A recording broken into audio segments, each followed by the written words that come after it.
Hello welcome to Telugu capital TV. నేను మీ రవి. ఈరోజు మనతో ప్రముఖ అడ్వకేట్ శశికాంత్ గారు ఉన్నారు. నమస్తే సార్. నమస్తే రవి గారు.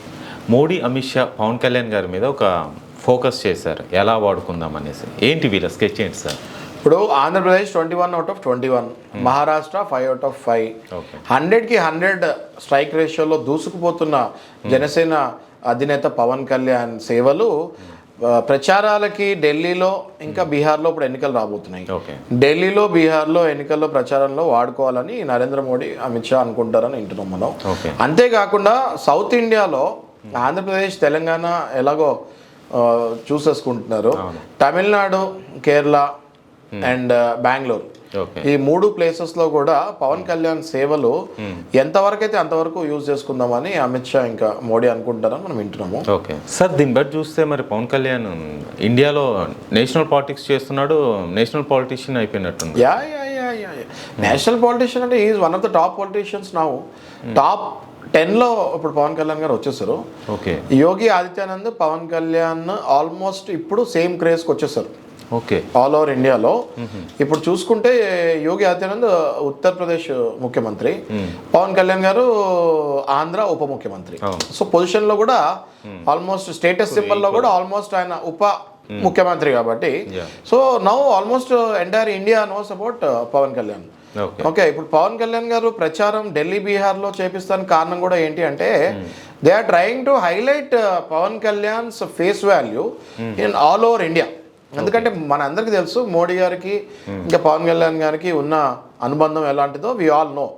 సో మోడీ గారు పవన్ కళ్యాణ్ని బ్రహ్మాండంగా యూజ్ చేసుకుంటారు అన్న దాంట్లో అసలు డౌటే లేదు.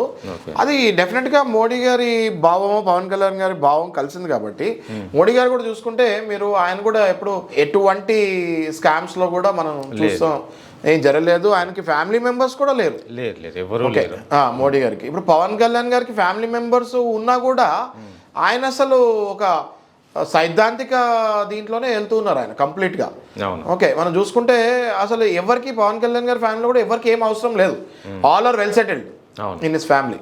మోడీ గారు ఎట్లా అయితే ఎవరికి లేరో, పవన్ కళ్యాణ్ గారికి ఎంత పెద్ద ఫ్యామిలీ ఉన్నా ఆల్ ఆర్ వెల్ సెటిల్డ్ దాన్ పవన్ కళ్యాణ్.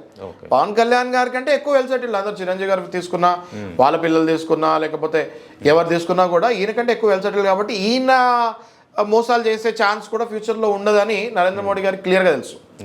అంటే ఈ నెపోటిజము ఇట్లాంటి భావాలు కూడా లేవు, వారసత్వము ఇట్లాంటివి కూడా ఏం లేవు. క్లియర్గా మోడీ గారికి లేవు, పవన్ కళ్యాణ్ గారికి కూడా లేదు. ఓకే, కష్టపడాలి, బీద వాళ్ళకి సహాయం చేయాలి. అందుకే కదా మనకి నెక్స్ట్ లైట్స్ నుంచి కూడా పొగడ్తలతో ముంచిన letter first time next light లో ఒక పొగుడుతూ ఒక పొలిటికల్ లీడర్ కి పంపించిన ఫస్ట్ లెటర్ ఇదే. ఫస్ట్ చరిత్రలో ఫస్ట్ లెటర్ ఇదే. ఎవరినైనా ఏ సీఎంలో గతంలో చూస్తే కొంతమంది సీఎంలను చంపేయాలని బాంబు పేల్చడం ఇట్లాంటివి జరిగినాయి, కానీ మన ఇక్కడ చూసుకుంటే పవన్ కళ్యాణ్ గారిని పొగడ్తలో ముంచెత్తున్నారు. సార్, పవన్ కళ్యాణ్ గారి క్రేజ్ చూస్తుంటే, ఆ స్టామినా చూస్తుంటే ఇక్కడ తెలుగు ప్రజలకే కాదు భారతదేశానికి ఉపయోగపడేలా ఉన్నారు. అవును, ఆయన వయస్సు చూసుకున్నా 5 పదులు దగ్గరకు ఉంటారేమో. ఒకవేళ మీరు ఎనర్జీ లెవెల్స్ తీసుకుంటే he is highly energetic man, he is a martial arts guy.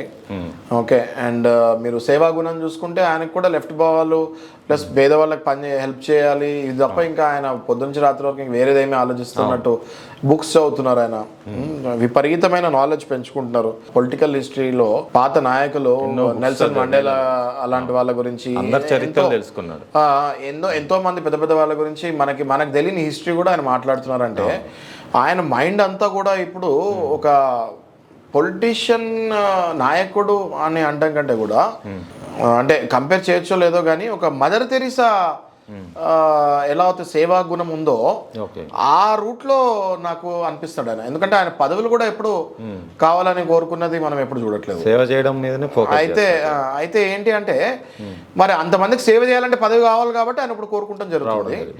ఇప్పుడు మదర్ తెరీసా గారే ఒకవేళ మనం చూస్తే మదర్ తెరీసా గారే అంత సేవకి అట్లా వెళ్ళినప్పుడు అలాంటి మదర్ తెరీసా వ్యక్తిత్వం ఉన్న మనుషులకి పొలిటికల్ పవర్ ఇస్తే ఇంకా ఏ రకంగా మన దేశానికి హెల్ప్ఫుల్ అవుతారు.